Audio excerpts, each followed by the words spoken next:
Hey, Lippy. Alright guys, here I'm done here, going over the last major thing coming up in this update, which is weapon ultimates, okay? This is something new here. I'm currently a stamina build. Switching over to magic build will be a bit of a pain, so I'm just going to go over some of the stamina abilities, which are going to be correctly leveled up, given my stats. Keep in mind that the Destruction Restoration staff abilities are magic based, so they're not going to be quite as accurate. They're going to look low, but that's again because I'm not in a magic build at this time, okay? Now, Berserk. Under the two-handed. Normally, this is a pretty powerful hit with 12k physical hits with pretty good gear. I'm doing an average weapon build, but like an insane amount of crit build right now. So some of the numbers will look won't look as they'll. Yeah, sorry, I should say they'll look better on people that are min-maxing specifically for stamina and weapon damage, but this will probably be still pretty good. So Berserker Strength, 12,000k hit, ignore the armor of your target's mitigation, and grant you physical and spell resistance equal to the amount ignored for 8 seconds. So basically, you hit them and you take from them what they had. That's actually kind of cool.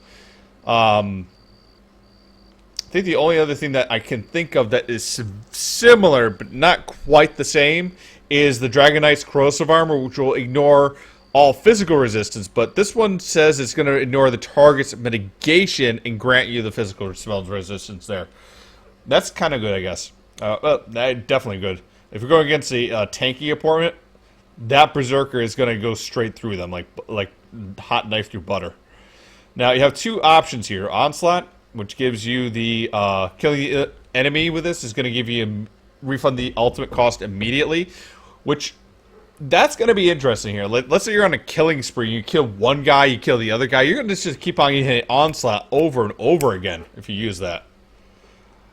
Berserker Rage, on the other hand, gives you immune to all disabling snare and immobilization effects for the duration. I don't know if that's going to be as good. I mean, you already have momentum here with the Wharf that gets rid of that stuff, but no one ever uses it because they prefer the heal. And we can see. It's going to be interesting to see how that plays out there. One-handed sword and board, shield wall. Reinforce your shield, allowing you to block all incoming attacks for no cost for 6 seconds. Okay, that means you don't have to right-click; it just automatically blocks for you during that time frame. And during that, you can do whatever other abilities and attack weaves that you want: light attacks, heavy attacks, etc. Okay. First one is Spell Wall. Also reflect all projectiles cast at you, which will be kind of nice. So anyone's like just spamming spells at you and all that stuff, you just do this and you have your own Dragonite wings for yourself. Others is Discipline. Your one-handed abilities and shield cost are reduced while active, and it's reduced by 100%.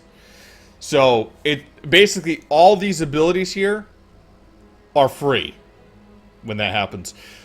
That's kind of interesting in several ways. One, you can make if you're using Puncture through some of the sets to get back your health, Puncture will now, basically you're able to spam that over and over again for as long as you want to. You're able to use Load Slash however you want. Defensive Posture, even Absorb Magic, is probably not going to be that helpful. Bash, on the other hand, you can keep on bashing people over and over again so they can't get away or not bothering you as such.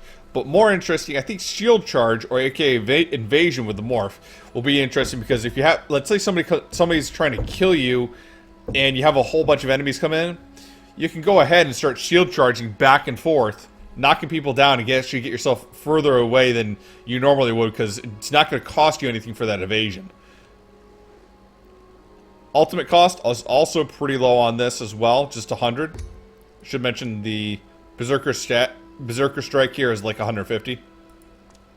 Alright, Dual Wield, Lacerate. Slash enemies in front of you, dealing about 20k damage, physical damage over 8 seconds, and healing you for 50% of the damage done. So 7 by 8 meters, 150 casting cost.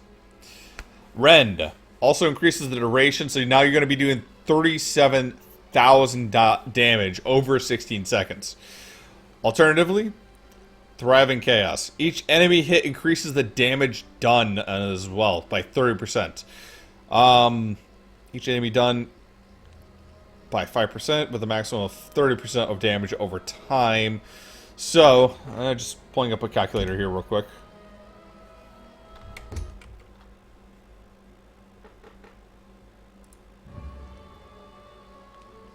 So 2,000. Okay, 20,000 times 30%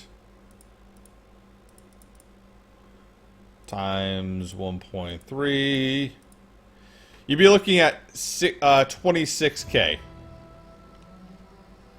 over that amount of time. So you're looking at either a large amount of damage done over a short amount of time, or a large amount of damage over a longer period of time here. I think that Rend is probably going to be the better one here, because it does more damage just from the numbers. Bow.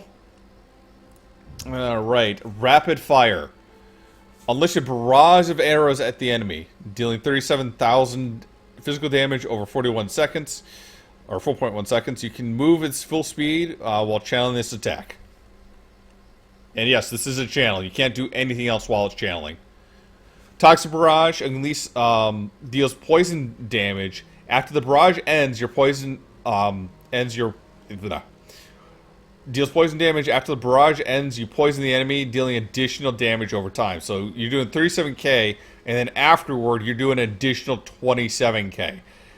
This is kind of nice because typically bow users are not good DPS or direct DPS. They're like something you just kind of cape off. This Toxic Barrage, I think, is going to be interesting. It's going to be a good chunk of damage, but realize for that 4.1 seconds, you're not able to cast anything else. So is that good damage or bad damage? Probably Min-Master's probably going to tell us no. You can do better damage with a dot in that time frame than you can with this ultimate. But the other option is the Ballista. And you summon a turret to do the damage for you instead of you doing it directly, which I think will be pretty good. You just use it, drop it, and it's going to channel that damage over time. Now, Destruction Staff, and remember, numbers are going to be low, guys, but Elemental Storm, create Cosmic Storm in the target location that builds for 2 seconds and then lays waste to enemies in the area, dealing 2,000 magic damage every 1 second for 10 seconds. So, even with this lowered, and not like prime numbers right now, that's at least 27k magic damage before somebody with like a magic build to it. So that's going to get even better on top of that. Elemental range gives the effect. It gives a new effect depending on what type of staff you use. So flame, it's going to give apply burning, frost chilled, lightning is we're going to give lightning as well. That's nothing that major, but I think Eye of the Storm is a little bit more interesting. The storm is created above you instead and follows you wherever you go. So if you're using something like a impulse spamming build or something like that, or going in into the thick of it inside PvP with like proximity debt, this plus that proximity debt plus everything else is definitely going to be hurting, I'd say, into to some large groups. And then finally, Restoration Staff, Panacea. Releases the rejuvenating energies to your staff surrounding around you, healing you and your allies for 6,994 health every 1 second for 5 seconds. That's everyone's health right there. Okay, and again, we're not spec for magic or for spell damage, so this is still giving some pretty good numbers, I think. Then Life Giver. Releases the rejuvenating energies on your staff to swirl around you, healing you or an ally for 6,994, yada yada yada.